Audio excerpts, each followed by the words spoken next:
Okay, everybody, I think we'll go ahead and get started. Thank you all for being here today. Welcome to today's panel on housing rights and state constitutions. I am Miriam Seifter. For those of you I don't know, I am a law professor here at the University of Wisconsin Law School and faculty co-director of the State Democracy Research Initiative here. I'm very glad to be your moderator. I'm going to start off by just introducing our amazing panelists and saying a few words, and then they'll start with their presentations, and then we'll have some discussion. So, introductions. David Giffen is the executive director of the Coalition for the Homeless, a position he has held since September 2012. With a career spanning over 3 decades in both the private and nonprofit sectors, Giffen has been deeply involved with the coalition since 1988, starting as a volunteer with the Grand Central Food Program and later serving as its director. Giffen's leadership at the Coalition for the Homeless has been marked by his commitment to addressing homelessness through advocacy, public education, and direct services. Under his guidance, the organization continues to provide essential services such as crisis intervention, job training, and housing assistance to thousands of homeless individuals and families in New York City. Diana Simpson, who's appearing on screen, is an attorney with the Institute for Justice. She joined the Institute's headquarters office in 2013 after working as a constitutional law fellow in the Arizona office. Simpson litigates to protect private property and other individual rights, with a particular interest in challenging irrational zoning decisions and abusive fines and fees practices, some of which we'll hear about today. Simpson has also represented many other Americans in their fight to pursue their dreams. Her work has been featured by outlets including The Economist, The Wall Street Journal, National Public Radio's 1A, The New York Times, and others nationwide. Professor Chris Elmendorf is a law professor at UC Davis Law School, specializing in property law, election law, statutory interpretation, and administrative law, using both doctrinal and empirical methods. He's a leading authority on California land use and housing law and has conducted significant research on public understanding of housing markets and policy. His work has been published in top law reviews and political science journals alike and has been featured by major media outlets such as The Atlantic and The Washington Post. Professor Elmendorf is known for making complex legal and academic research accessible to the public. Doesn't that sound great? Through long threads on the platform formerly known as Twitter and in the media. His public engagement often leads to broader impacts, such as statutory reforms, and he's also an elected member of the American Law Institute. And finally, Professor Lisa Alexander is a distinguished scholar specializing in U.S. housing law and policy, focusing on making housing markets more efficient and equitable. Her extensive research, published in top law reviews and journals, covers legal and extra-legal rights to property, housing, and urban space, including the study of tiny houses. Professor Alexander's work provides valuable insights to policymakers on reimagining housing options and property rights. She teaches corporations, housing law and policy, and local government law at Boston College Law School. Previously, she was a professor here at the University of Wisconsin Law School and at Texas A&M University School of Law, where she co-founded the program in real estate and community development law and was named a 2018 Texas A&M University Presidential Impact Fellow. Currently, she is a faculty fellow and the faculty director for the Housing and Property Rights Program at BC Law's Initiative on Land, Housing, and Property Rights. So please join me in welcoming this amazing group.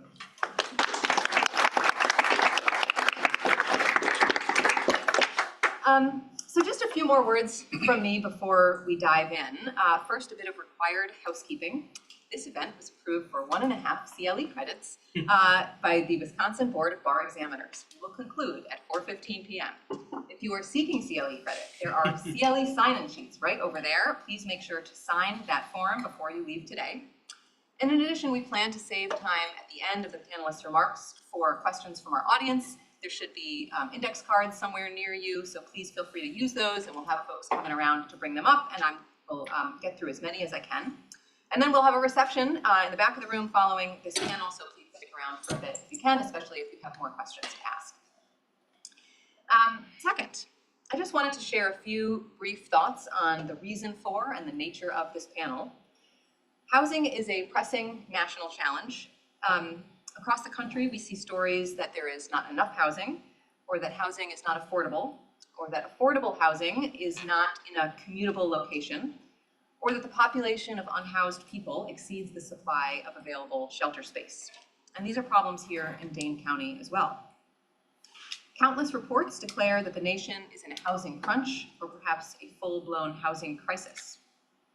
And here at the State Democracy Research Initiative, one simple observation that we wanted to devote some time to exploring is that many of the solutions, but also some of the problems, stem from subnational state and local laws and policies. In law schools and public dialogue, as you are probably aware, we are often so focused on the national level that we don't attend to state and local law and policy, even as it shapes our daily lives. And so part of SDRI's mission is to explore those areas of law more on their own terms. So, the United Nations declares that adequate housing is a human right, not a commodity. The federal Constitution sure does not say that, but consider the states. 11 state constitutions mention housing in some way. At least 7 establish a right to public welfare.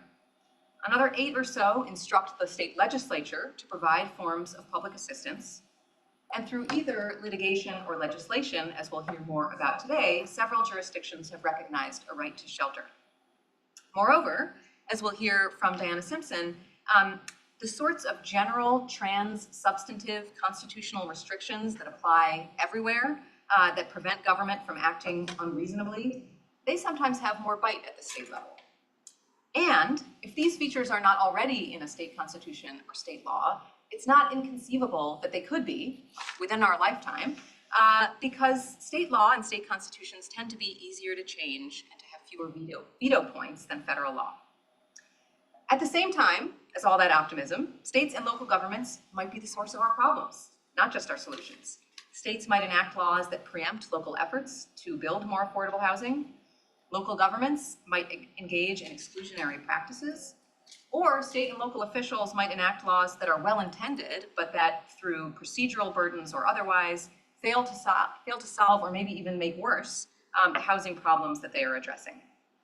So while presidential candidates are talking about housing in general terms as a kind of national phenomenon, we wanted to take some time to drill down at the state and local level and learn more about the drivers here. And we are so thrilled that we have this distinguished panel here with us to have this discussion. So I'm going to start by asking each panelist to speak for a few minutes, highlighting one aspect of our topic based on their work and expertise, and then after that, we'll turn to Q&A. And we will start with Dave Giffen. Thank you, Miriam. So I'm Dave Giffen, the Executive Director of the Coalition for the Homeless in New York City, which focuses on homelessness and housing issues in New York City and New York State. Now, New York City is unique in that it has a very robust right to shelter. And I don't know if this is, there we go. Just to quickly sketch out the through line that got us to that point, the first real milestone to note is the 1935 passage of the Social Security Act, which was really the first time that the federal government acknowledged that it had some responsibility to care for the needy who live in this country. Riding that wave of progressivism during and following the Great Depression, New York State had a constitutional convention in 1938, during which it adopted, among other things, Article 17, which says, "The aid, care, and support of the needy are public concerns that shall be provided by the state," etc. The key phrases in that are public concerns, and not might be provided by the state, or should be, but shall be provided by the state. So based on Article 17 of the New York State Constitution, in 1979, a lawyer in New York named Bob Hayes, who is one of the founders of the Coalition for the Homeless, brought a piece of class action litigation against the city and the state, Callahan v. Carey, asserting that the city and state had a legal obligation, a constitutional obligation, to provide shelter for the class of homeless adult men. Robert Callahan was an alcoholic man living on the Bowery who agreed to be the plaintiff in the case. That case dragged on for a couple of years, was resolved on August 14th, 1981, with the signing of the Callahan Consent Decree that created the legal right to shelter in New York City. New York City signed the consent decree, the state did not. So as a result of that, the legal right to shelter was established for single adult men. Subsequent litigation soon extended that right to adult women as well. Then a separate set of litigation was brought by the Legal Aid Society working with the coalition. Initially, Eldridge, I want to say Eldridge, but it was McCain versus Koch. And that spun off into a bunch of related suits that dragged on for 25 years, was finally resolved in 2008 in the case Boston v. New York, that established a legal right to shelter for families with children, but with a different standard of eligibility than exists for homeless single adults. Under Callahan, the city is obligated to provide shelter for any adult who is homeless by reason of physical, mental, or social dysfunction, or who is eligible for home relief, which essentially means any single adult who is homeless is guaranteed shelter by the city. With families with kids, they're eligible for shelter if they lack alternative housing. That means there is room for the city to screen families who are coming in and asking for shelter. They have to prove their eligibility. That gave the city an opportunity to create all kinds of onerous processes that are effectively denying families shelter. And in fact, over the years, it's been about 40% of homeless families are approved for shelter when they apply, which means the Coalition for the Homeless and Legal Aid, we're partners in this, spend a lot of time doing individual advocacy for families who are wrongly denied shelter.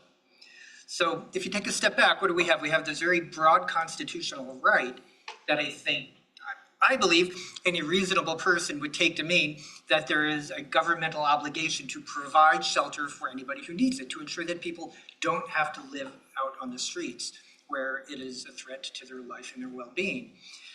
But the way that actually played out in real life is that, well, through the Callahan consent decree, it was limited to New York City and not New York State.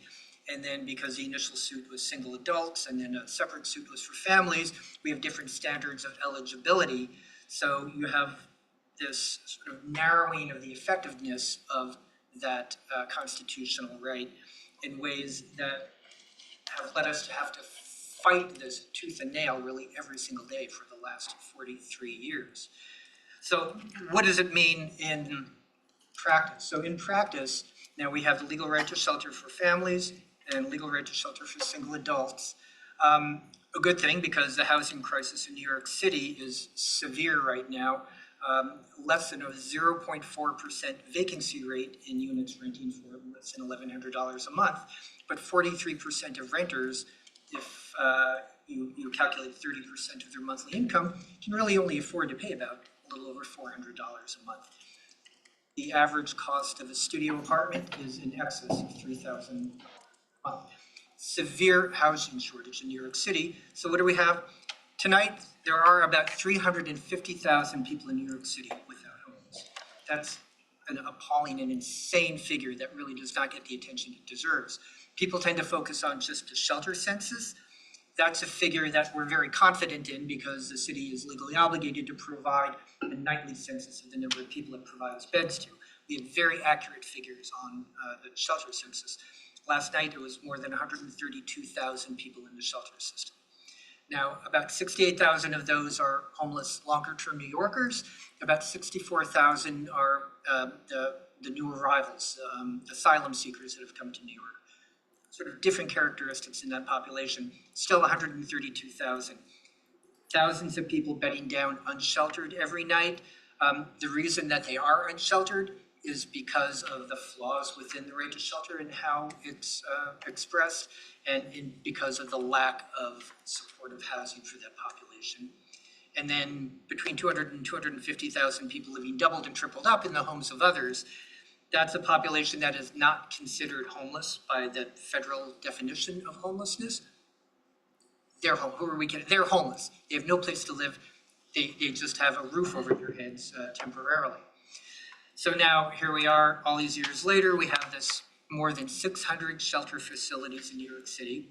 Coalition is the court-appointed independent monitor of the shelter system. So we have to be out ensuring that the city is meeting its legal obligations.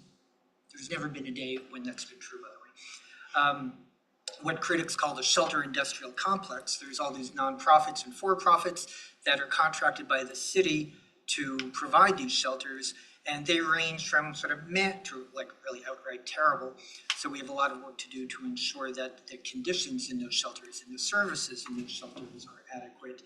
And the budget of the Department of Homeless Services is just short of $4 billion.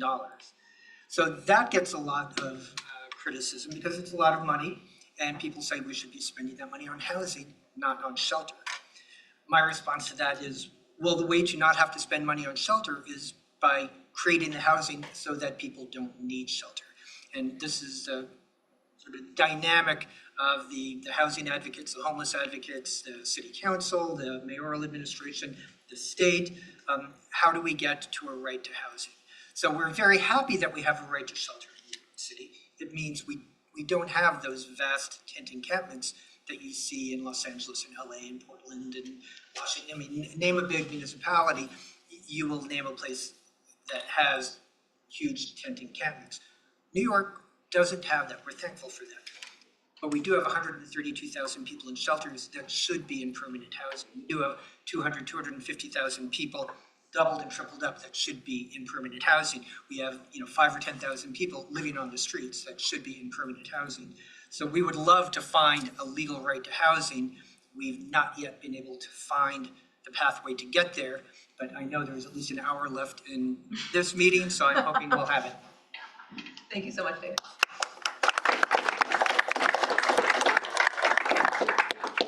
Okay, so as I mentioned at the get-go, not every jurisdiction has a specific constitutional right to housing or to shelter, but every jurisdiction at least purports to forbid irrational government conduct. So we're going to turn it over to Diana Simpson, who litigates cases under a theory that arbitrary or exclusionary zoning violates that kind of limitation. Thank you, and thank you guys for entertaining my my being here remotely. I very much appreciate it. I had a kiddo 2 weeks ago, and so I am not yet up to traveling. Congratulations. Thank you. So I just want to say that I come at this from an angle of supporting private responses to homelessness and housing shortages. And there's some history wrapped up in there that is absolutely critical to understanding and litigating these issues. And so that's that Americans have always used their property to help others. Charity is baked into the American ethos. Out of charitable impulse, Americans of the founding era ran schools, churches, and other voluntary organizations designed to feed, educate, and otherwise help the public. One of the greatest examples of this is the Underground Railroad, where people were offering their property to shuttle escaped slaves north into freedom.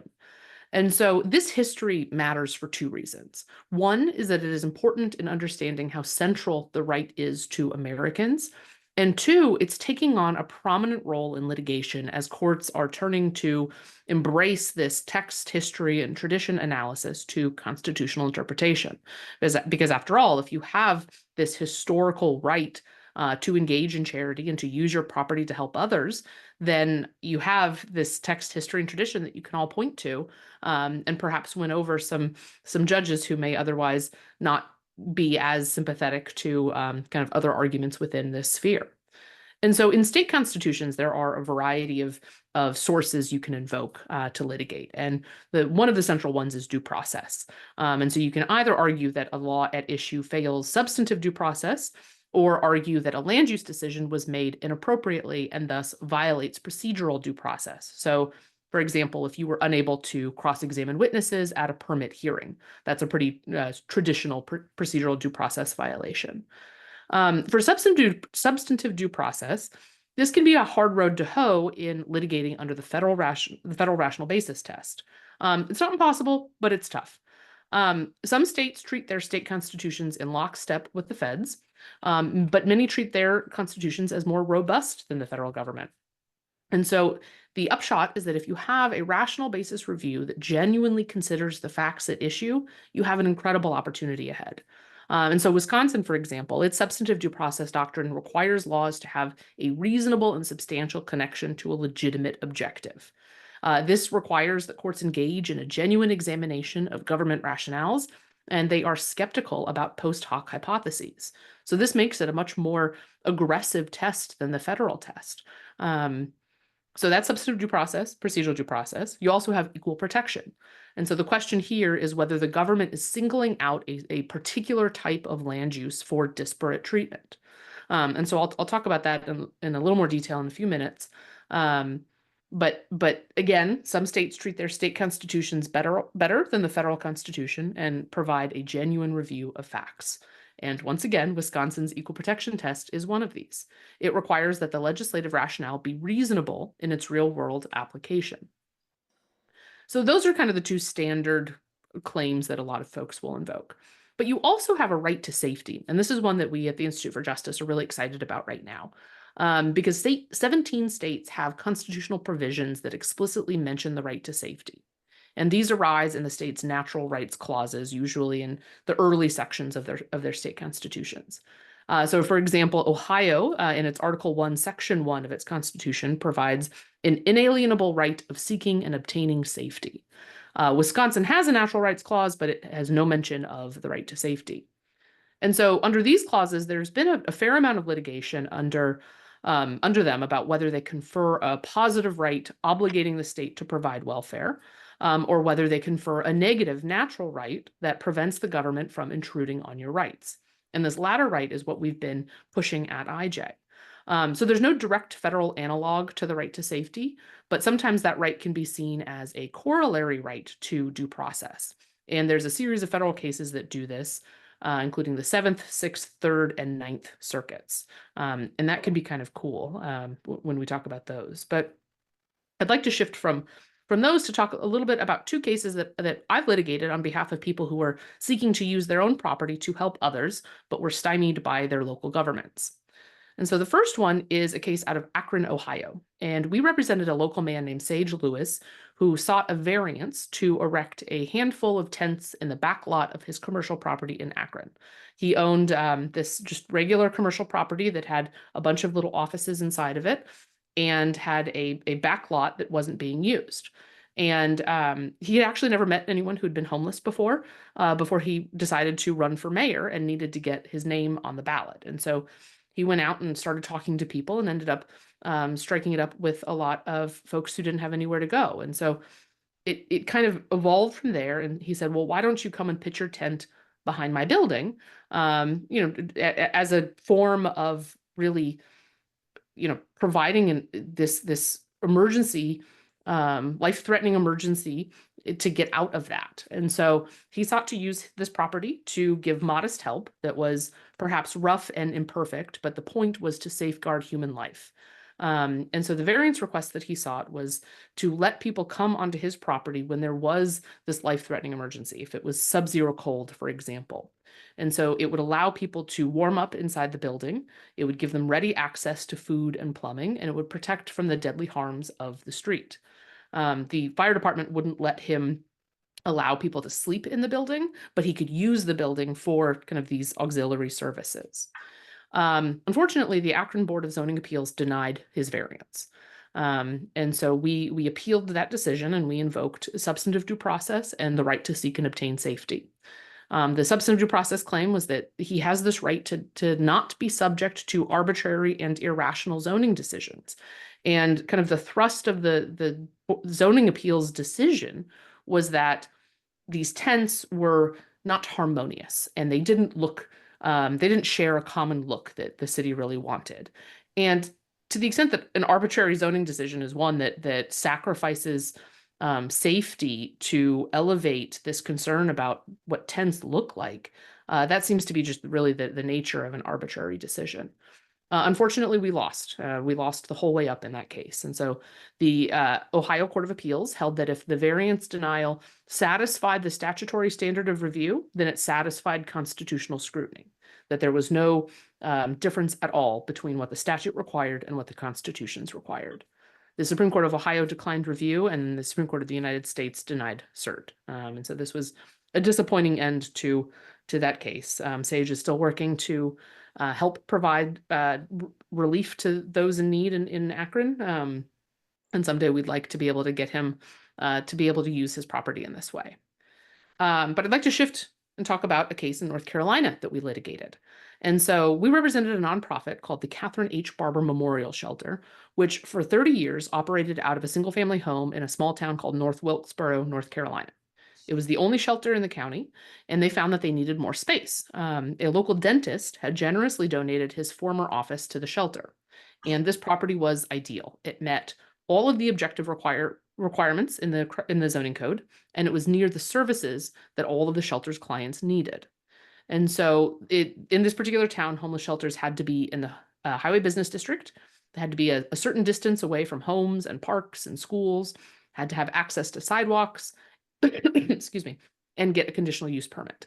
And a conditional use permit is a type of permit that requires a public hearing with neighbors, and it allows a vote by the town zoning board.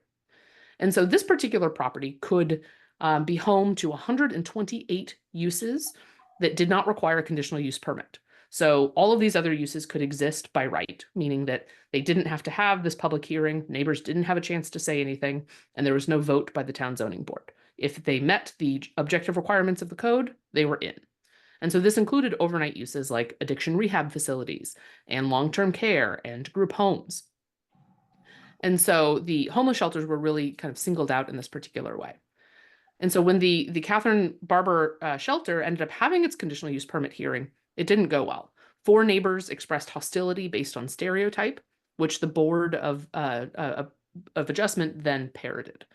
The board chair agreed that the property met the letter of the law, but then she said that it didn't necessarily mean it belongs there. The board denied the conditional use permit for bogus reasons, and there were 3 of them that it cited. Health and safety, which it generally focused on the proximity of this busy road and the presence of a sidewalk, that it would substantially injure nearby property values, and that there was a lack of harmony with the surrounding uses, which were a nearby church, gym, and retail uses. So we filed an appeal, and we challenged this in court, and we actually filed this in federal court. And we raised 2 claims here. One was an equal protection claim, and one was a state administrative law claim that we said that the decision to deny the conditional use permit violated state administrative law, including procedural due process.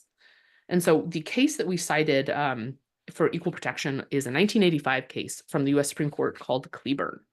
And Cleburne involved a group that sought to open a group home for a dozen intellectually disabled adults, but the city denied a special use permit for reasons that could be broadly described as public health and safety.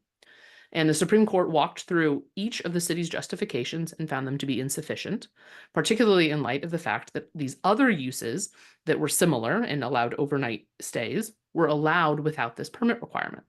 The court ended up concluding that the government was motivated by animus to the home's residents rather than legitimate land use concerns, and that this violated the Equal Protection Clause. And so we invoked Cleburne and said that our facts were basically parallel to what was going on there. We won. And this was a really exciting victory. We won on both claims at summary judgment in federal court. The town didn't appeal, and the shelter ended up opening in August of 2023. And I was there for the opening, and I have to say it was one of the best moments of my career was being able to watch the shelter open. And so they've since been serving people, and they've served hundreds of folks since they opened, and hopefully will continue to be able to do so without any issue for years to come. Thank you, Diane.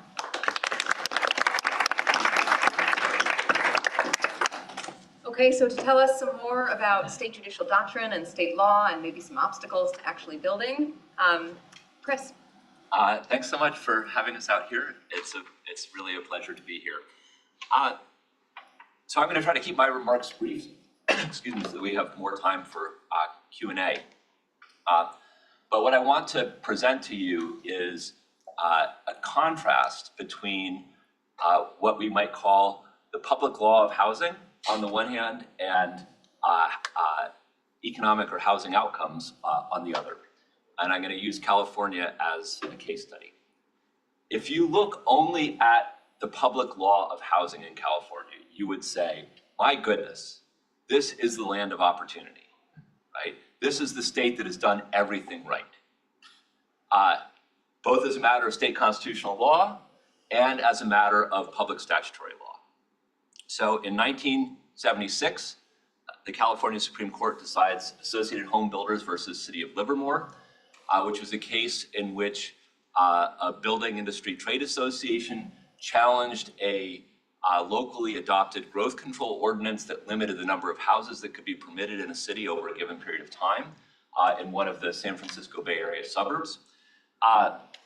And the California Supreme Court held that the police power, that is the authority of local governments to regulate land use and other activities in the interest of the local residents, the police power runs out when it butts up against the regional interest in the need for an adequate supply of housing, or regional welfare, as the court called it in that case.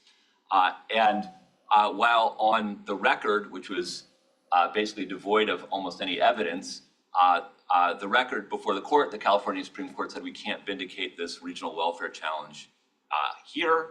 Going forward, we're going to invite more such challenges. In hearing these challenges, it is the job of the trial court, first, to forecast the probable effect and duration of the locally adopted land use restriction. Second, to identify the competing interests, that is the local interests and the regional interests affected by the restriction. And finally, to determine whether the ordinance, in light of its probable impact, represents a reasonable accommodation of competing interests. So balancing the local interest against the regional interest in what the court acknowledged was an area of, quote, deep social antagonisms. Okay, that's 1976. 4 years later, in 1980, the legislature passes what's come to be known as the Housing Element Law. There were earlier incarnations of it, but the 1980 version is the one that's still more or less in place today, which sets up a regional planning framework in which every 8 years, the state Department of Housing and Community Development, in collaboration with the state Department of Finance, forecasts regional need for new housing in each of the major metropolitan regions of the state. It then comes up with a number of new housing units that are supposed to be built over the next 8 years. Regional councils of governments, which are, you can think of there being they're like a United Nations for the local governments in the region, right? Each locality sends its representatives to the regional councils of governments. They divvy up that target among the localities in the region, and then each city or suburb has to adopt its own housing element, which is a component of the general comprehensive plan, which shows how it will accommodate its share of regional need. And that housing element has to be reviewed and approved by the State Department of Housing and Community Development before it can be adopted. And then 2 years later, in 1982, the legislature passes what came to be known as the Housing Accountability Act, or the Anti-NIMBY Law. And the Housing Accountability Act says that if a developer submits a housing development proposal that complies with the rules that were in place at the time it was submitted, the city can't put any condition on that project that reduces its density or the number of housing units in the project unless the city shows that the project violates a health or safety standard. A few years after that, in 1990, the legislature amends the Housing Accountability Act, borrowing an idea from some northeastern states like Massachusetts and New Jersey to establish what's called a builder's remedy for non-compliance with the housing element law.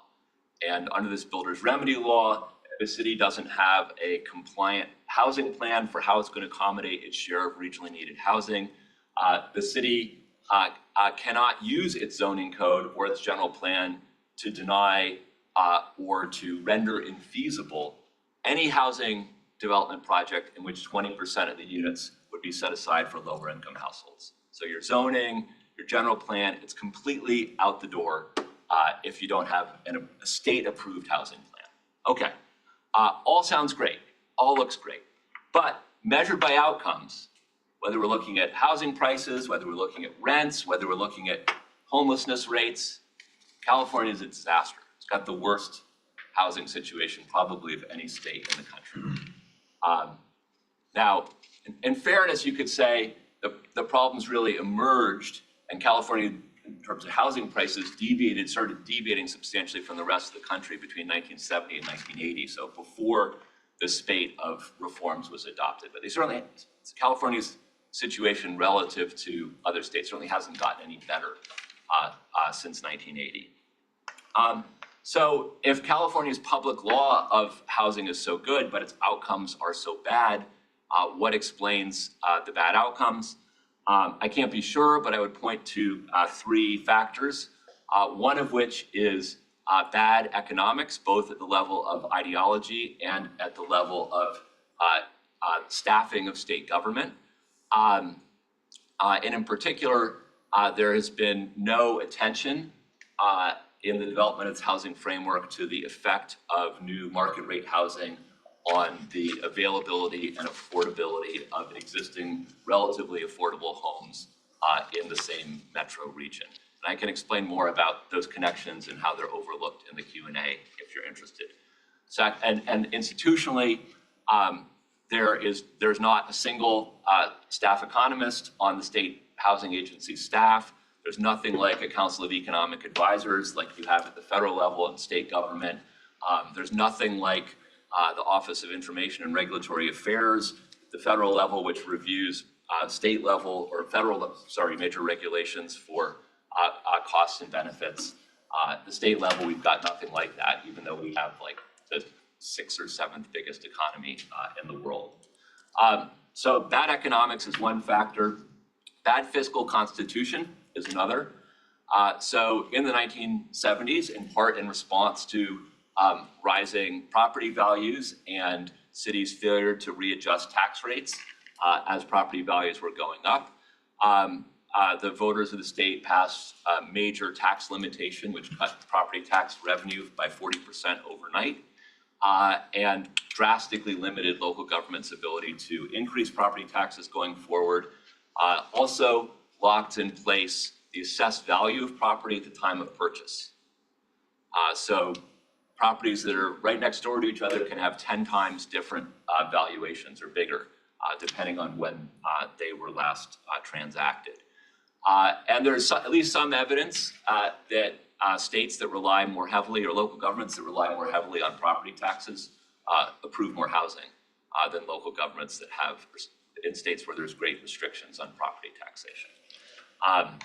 In California, there's been kind of mad dash as well to try to find, among cities, to find uses on which they can charge sales taxes, because cities get to keep whatever sales tax revenue they charge, whereas the limited property tax revenue that they collect is largely distributed through the state and redistributed among localities. So bad fiscal constitution is factor 2. And then the third factor is what I would call endogenous interest group formation. So when housing prices go up suddenly due to any kind of external shock, you enter into a situation in which when a developer has a project they want to build, there's a surplus of value between what it costs a developer to build that project and what the units will sell or rent for. And someone is going to capture that surplus. Like maybe it's going to be the landowner who's the big winner, because different developers compete to buy the land, they bid up the price of land. But maybe it's going to be a labor union that finds a way to leverage its political access to deny the project unless the developer agrees to use union labor. It's much more expensive than market labor. And if the union can credibly make that threat, and all the developers who are bidding on the land know that they're going to have to use this high-cost labor to get a project approved, then maybe the labor union ends up capturing the surplus. Or maybe it's like a local community organization that has figured out that it can exploit some of the procedural hooks that are available in state law, the procedural due process hooks even perhaps, or administrative law requirements or environmental review requirements to hold up a project unless the developer enters into a community benefit agreement as a condition of project approval. And so anytime you get this sudden run up in housing prices, I think you're going to see the formation of interest groups that have an interest in keeping the housing supply restricted so that they can negotiate side deals with developers as a condition of project approval. And California has now those groups in abundance. Thank you very much. As we transition to Professor Alexander, let me just remind you that you can be writing your questions on index cards, and we'll have folks coming around to grab those. Lisa. Excuse me. There it is. Thank you. All right, so thank you so much for having me. I was a professor here for 10 years, so it's really been great to be back. I see some of my housing colleagues at the University of Wisconsin here, and it's great to be able to come and talk about housing, which is really an issue that I think in law school in particular is really subordinated and not discussed as very central, seen more as policy than it is a creature of law. But then every time we have a housing crisis, which is pretty much every 10 years, suddenly people start to feel problems with housing prices and students can't find housing, and then we are suddenly thrust again into talking about the centrality of housing and how important it is, and we are at that place again.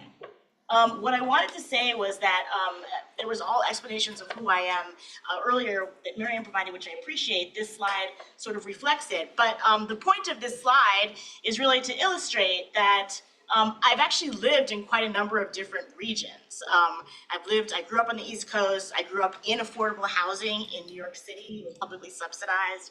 I have gone to school in Connecticut. I have lived in Chicago, Wisconsin, Dallas, and now in Boston area.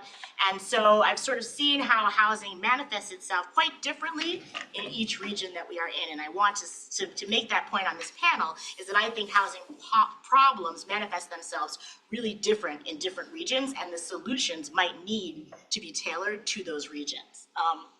The other thing that I wanted to say is with this slide is that there are a spectrum of housing problems, and hopefully you can see the slide.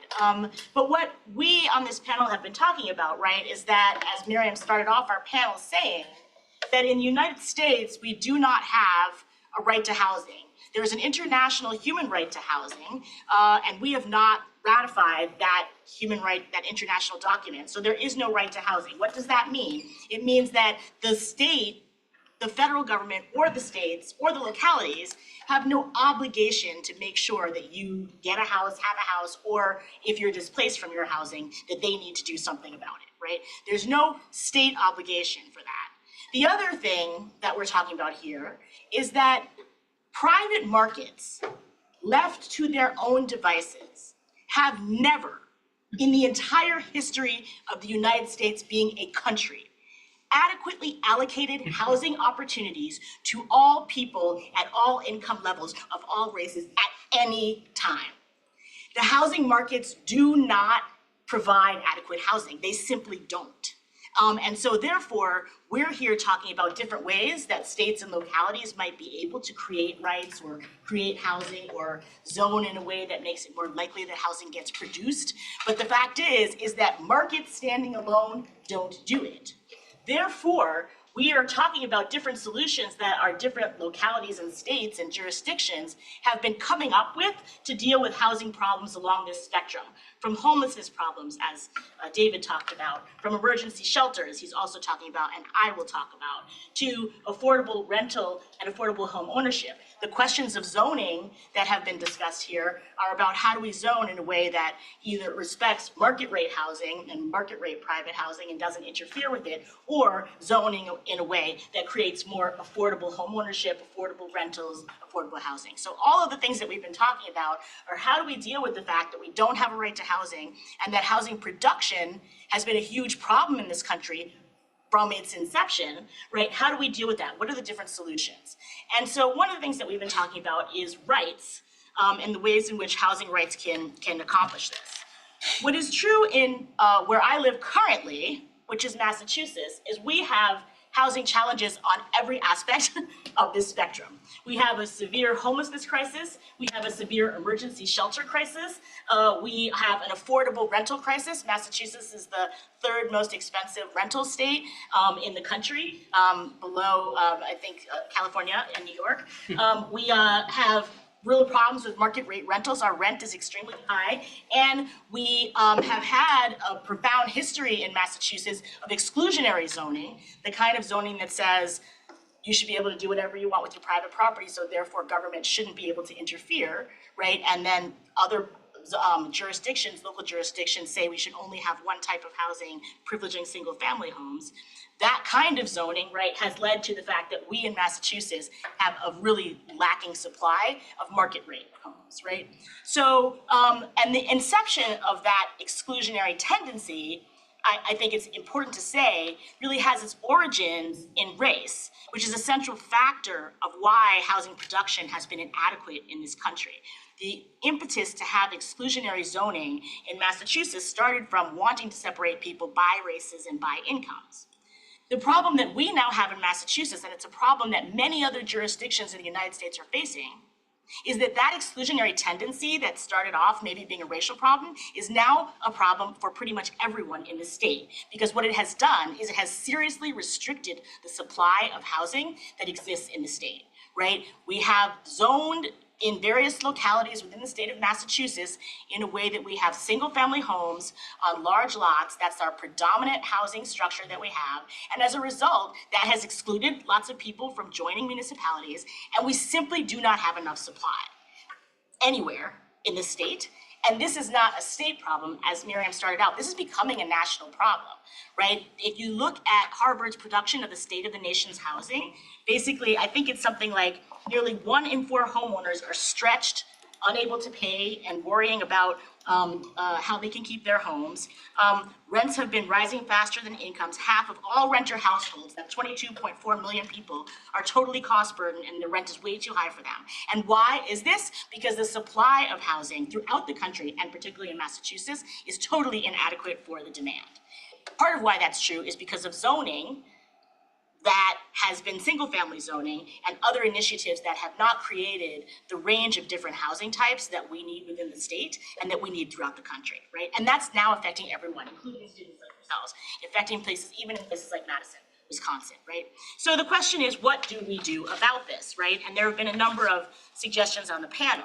In Massachusetts, the problem has become so acute that the state has decided it has to act. Our state constitution does not really provide us with a right to housing or a way to solve this problem. So the state legislature, in a series of laws from 21 to 20 to the present, and then I'm going to talk a little bit about our right to shelter law, have tried to create legislation, state legislation, to deal with this problem. It's the governor, Governor Healy, has said that housing is important. We also happen in Boston to have a mayor, Mayor Wu, who takes housing very seriously. So from my perspective as a housing academic, it's like the most awesome place ever to be studying. But the fact is we have this new spate of laws. The first one on my slide is the Affordable Homes Act, which was enacted in August 6th of 2024. And it's really historic legislation in Massachusetts that authorizes $5.16 billion in spending over the next 5 years to create more housing at all different kinds of income levels. And it enacted 50 new policy initiatives to counter rising housing costs caused by high demand and limited supply in Massachusetts. So although we don't have a state constitutional right, this legislation is our biggest effort to create something that helps housing throughout the state over the next 5 years. We also have something called the MBTA Communities Act, which was enacted in January of 2021, was actually enacted under a Republican governor, Governor Baker, because so many of the different representatives in the state of Massachusetts realized that housing was such a huge problem for us that they all voted like, gosh, we need to do something because we seriously don't have enough supply. So even under a Republican governor, this legislation was enacted. And what it says is that at least every community shall have at least one zoning district, every MBTA community. That's a community near a transit stop, has to have at least one zoning of reasonable size in which multifamily housing can be permitted as of right. So we've been using that term here on this panel. For those of you who take land use, that means without having to go to a hearing or without having to have the locality, the local boards approve it, you can just start building multifamily housing in that zone as of right. And you have to meet other criteria. There are 177 MBTA communities in the state of Massachusetts that are subject to this law, that have to come up with one zone. And this legislation is really our effort in the state of Massachusetts to accomplish the fair share law that many of you read about in property law with Mount Laurel, the Mount Laurel case in New Jersey. We have no common law legislation like that in Massachusetts. But everybody realized that housing supply was such a huge problem in Massachusetts that they enacted this law, which says, hey, each one of these 177 municipalities in Massachusetts who are not Boston have to come up with some plan for building some kind of multifamily affordable housing near a transit stop, okay? And this legislation, most municipalities have complied with, except there's a few municipalities that are quite resistant and want to retain their local control over decision-making and do not want to have to create multifamily housing for the reasons that usually people oppose multifamily housing. It will mess with the character of our neighborhood. We don't have a big enough fire ladder to handle the fire that might come from more municipalities. Our subway is not really big enough to handle a lot of people, and this will be bad for us, and we don't want it. And these are the kinds of things that some municipalities have said. Milton, in particular, is a municipality that voted by a referenda, and I'm just talking about state and local government law stuff now, voted by a referenda to say we will not comply with this state law because we just think we're not really, our subway station is more of a trolley stop and it's not a subway station, and therefore we shouldn't have to build affordable housing because we're just a trolley stop. And so therefore, we would like to not comply, and we think that zoning is a local power, and therefore the state can't do this to us. So there is a piece of legislation that I'll explain in more detail, a case that is going to determine what happens with that. But that's another thing that we've done. So the idea is that we'll have municipalities that are not Boston create more multifamily affordable housing. We'll have money that's allocated to creating more affordable housing and supply, as well as 50 policy initiatives. And then the last point is that we have a Massachusetts right to shelter law, as David was discussing in New York. Our right to shelter law is not a right to housing. It's a right for emergency shelter to homeless families with children or who are pregnant and who meet certain requirements. Those individuals are able to get some housing assistance from the state if they fall into this category. This law was created in 1983 under Michael Dukakis when there was a real pressure around finding ways in Boston when it's cold and snow to house families with children.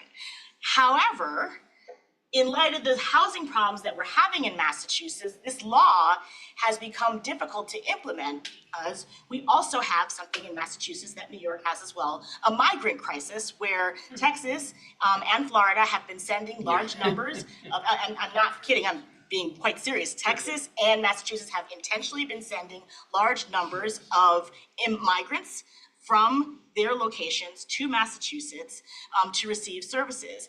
And because Massachusetts has a right to shelter law, Massachusetts is an attractive place for many migrants who are leaving different countries facing different kinds of problems. And the migrant crisis is straining the state's ability to implement this law that we've had for over 40 years. And the very progressive governor and others are like, oh my gosh, we don't have enough supply of shelter to meet the demand of all these people who are being sent to us. And therefore, there was recently an effort in July of 2024 that there's a moratorium on providing shelter to new families, and families seeking shelter can only stay for 5 days in emergency shelters. So even though the law has not been repealed, the law has been sort of curtailed because the system is strained to be able to find emergency shelter, right? These are the major things happening at the state level in our community, and there's many other local efforts. Mayor Wu has a whole plan of rezoning and other things that she's doing, right? But I think the challenge here is that our consistent failure within the state and honestly within the country to do what is necessary to build the supply that is necessary for all people at all income levels to be able to have adequate housing is now catching up with us. And we have a really big crisis that this legislation is supposed to be or is hoping to handle. However, even as this legislation tries to handle it, there have been political pushbacks where individuals say, hey, we should not have any of this zoning. We should not be forced to have to build multifamily housing. We should not have to have these policy initiatives. We shouldn't even be spending money on this because it should be, everybody should just go out into the market and be able to find a house. And what I've started my comments with is that that has never worked. So we could do that, but we will still continue to have the profound problems that we've had over the years of not being able to house people, the crime that that leads to, the other issues that that leads to, because we have never adequately dealt with this problem. Massachusetts is trying to deal with it, and I think it remains to be seen how well and how effectively we're able to do it. There are legal challenges, and we could talk more about that. For example, right now, I'm gonna correct right here, I'm sorry, in Milton, the Attorney General, who is empowered to enforce state law, has been trying to enforce our MBTA Communities Act against Milton to say, yes, you have to comply with this law, and failure to do so means I can bring all kinds of other remedies if you don't do it. And there are 20 groups that submitted amici briefs in that case. It's before the Supreme Judicial Court in Massachusetts, and 3 former attorneys general who said something as simple as, yeah, when you're an attorney general, your job is to enforce state law. And so, yeah, we think the attorney general should be able to enforce the state law, and the state law says that you need to build housing. So Milton, yes, you have to listen to the AG. That's what they said. And then there's some others, and there's a couple of towns like Middleborough and Hamilton and some others who said, we feel that zoning is a local power. The state should not be telling us what to do, and therefore we don't want to build the housing, so we shouldn't be compelled. And that legislation is being considered. And then we have to see what happens with this right to shelter law as it becomes implemented, as the system is strained. So with that, that's the situation in Massachusetts. I'll leave it there, and I'm happy to talk more about sort of why I think it's inadequate, that the ways in which we've done this is inadequate in the past, and other aspects of Massachusetts law. Okay, thank you so much.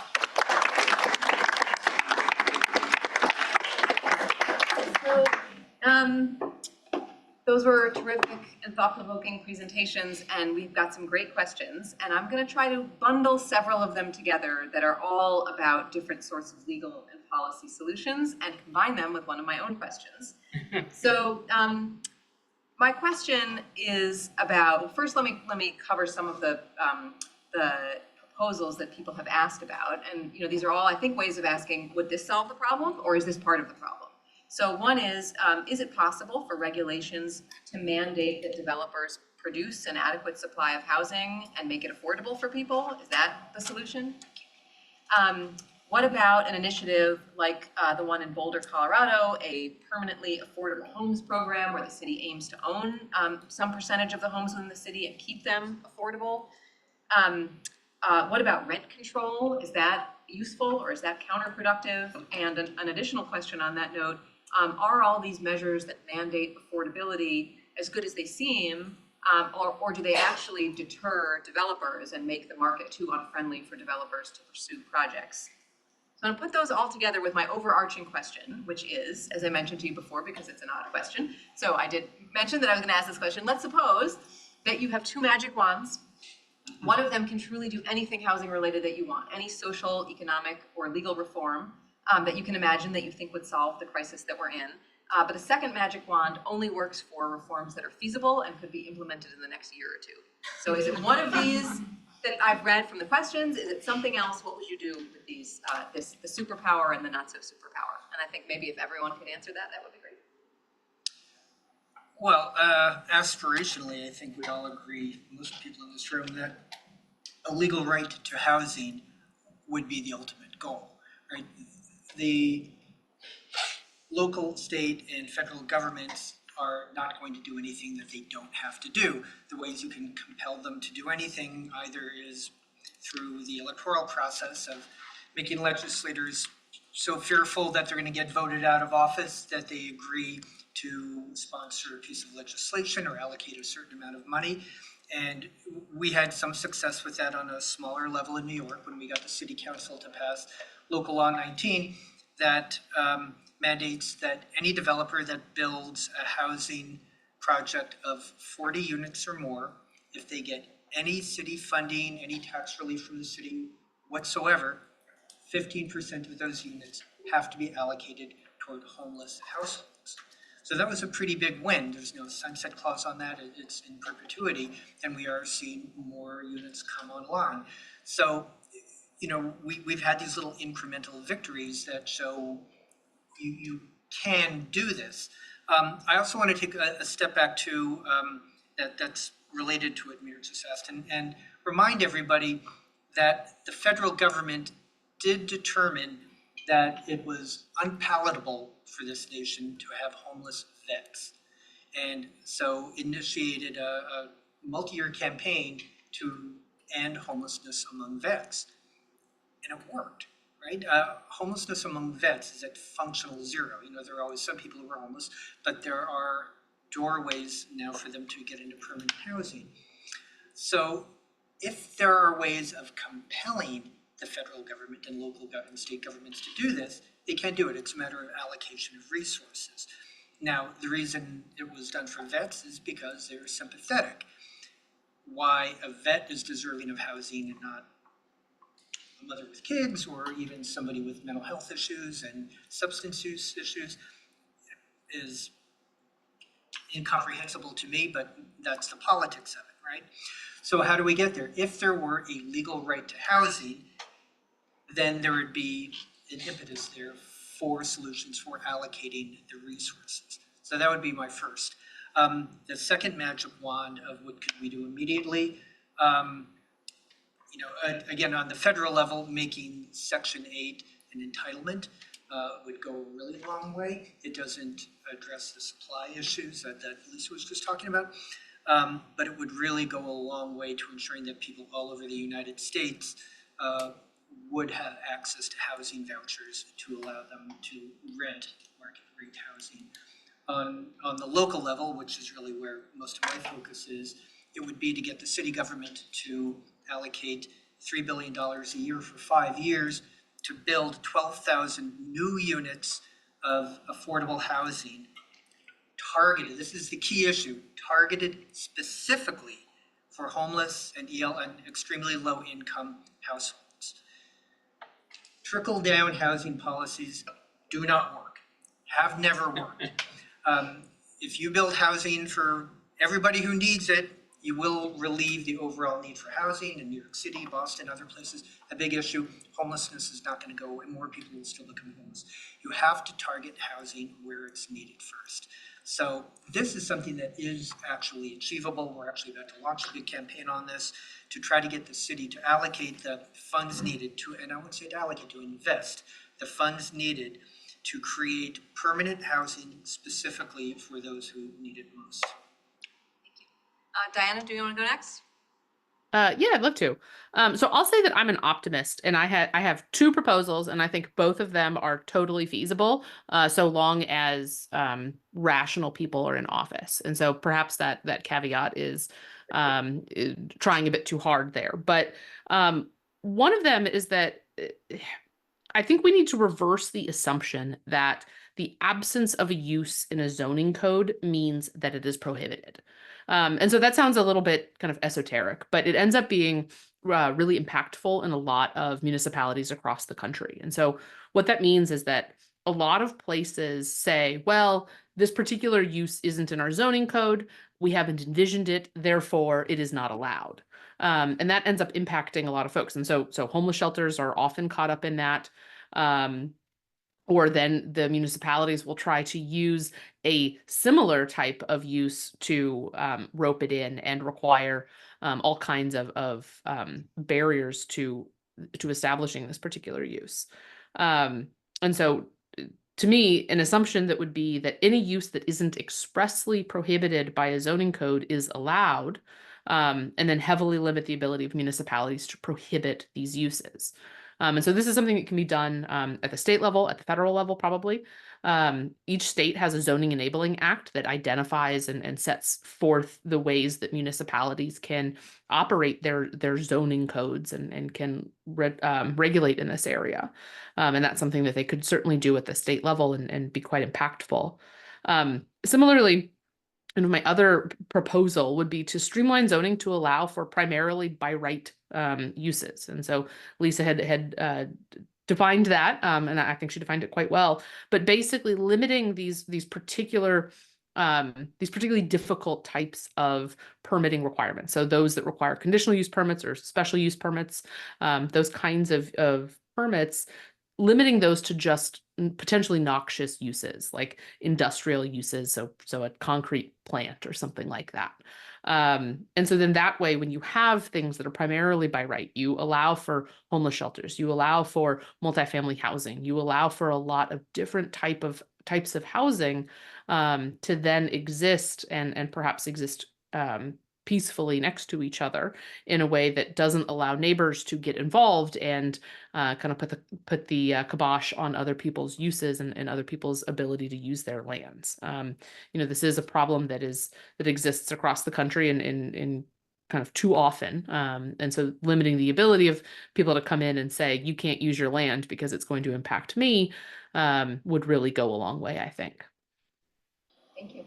Chris? Two ideas, and I'll let you decide which belongs in which bin. So first, eliminating single-member district elections for municipal government.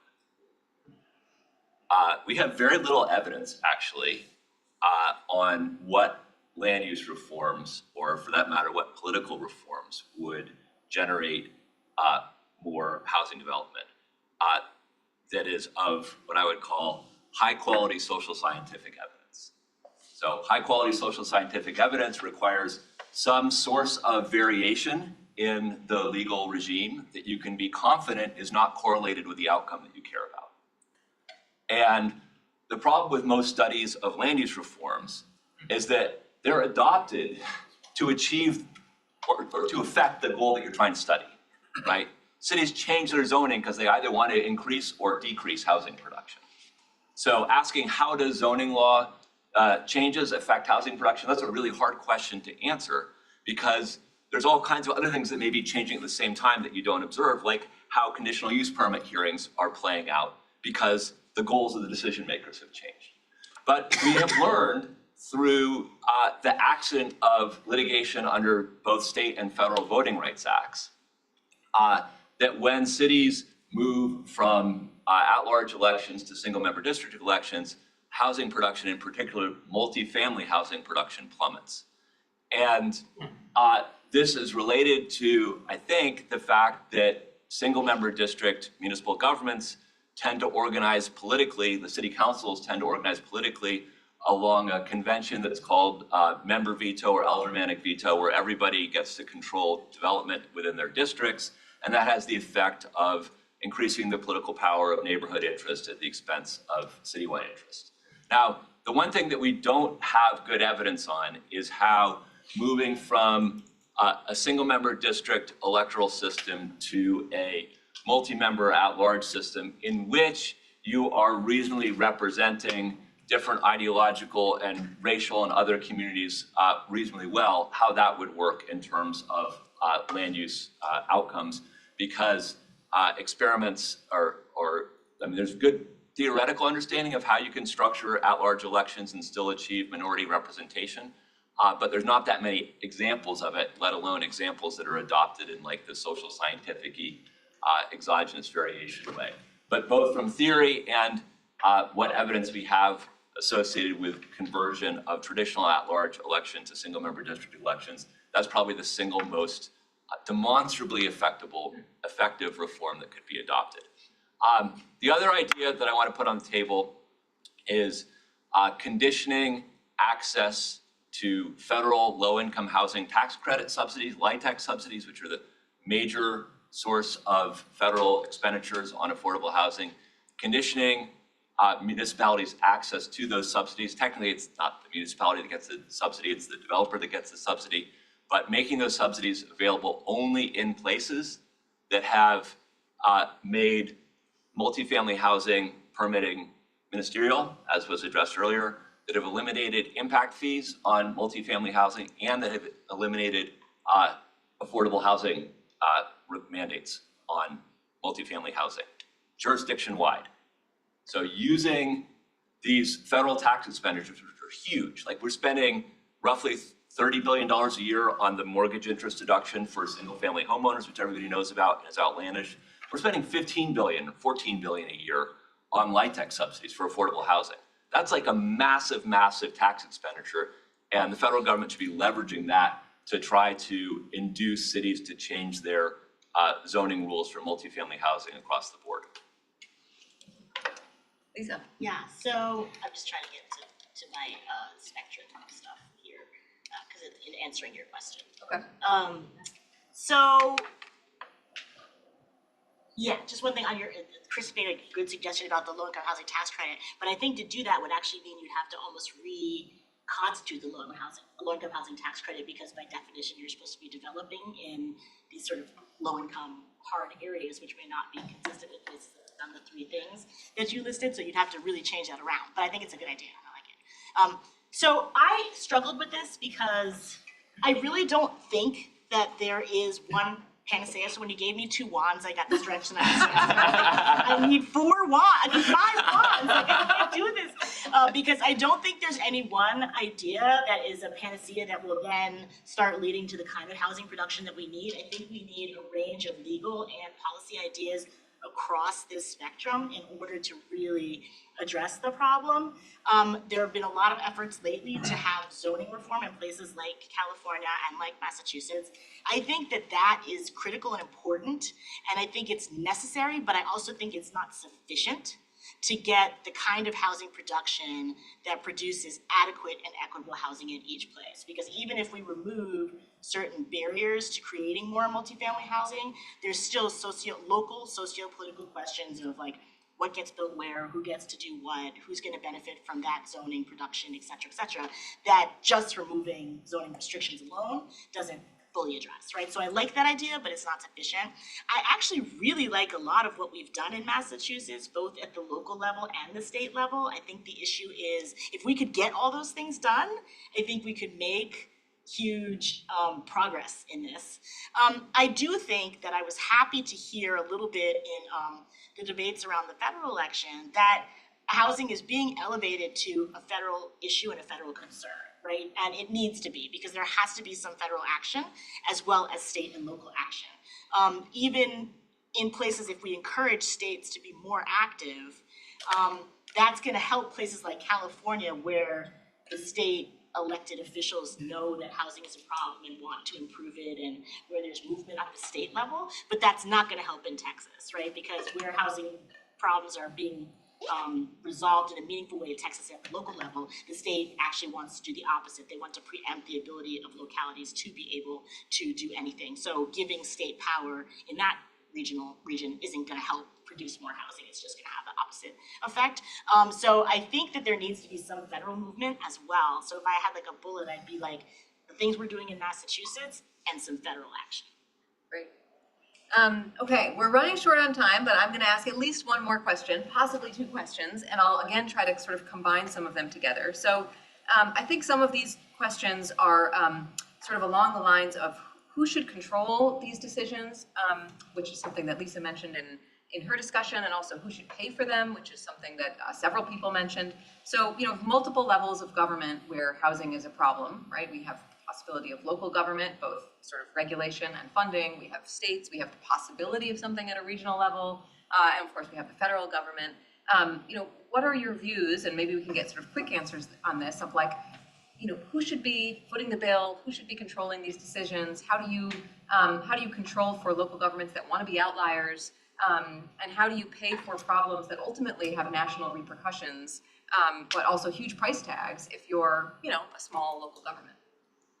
On the price tag issue, I think it's important to keep in mind that the cost of homelessness is greater than the cost of solving homelessness. People tend to focus just really on the immediate, on the proximal costs of this, but there have been some decent studies done looking at least for certain types of housing, the longer term costs of it. For example, with supportive housing, which is permanent housing for homeless people with mental illness and other disabilities, for each person you house, you save taxpayers $10,000 per year. So do not buy into this myth that it's just throwing money at people who don't want to work or, you know, are not worth housing. It will cost less to solve homelessness than to ignore it. So it should be taxpayer dollars. It needs to be done with city, state, and federal taxpayer dollars to solve the problem. With respect to who should make that decision, I think I should.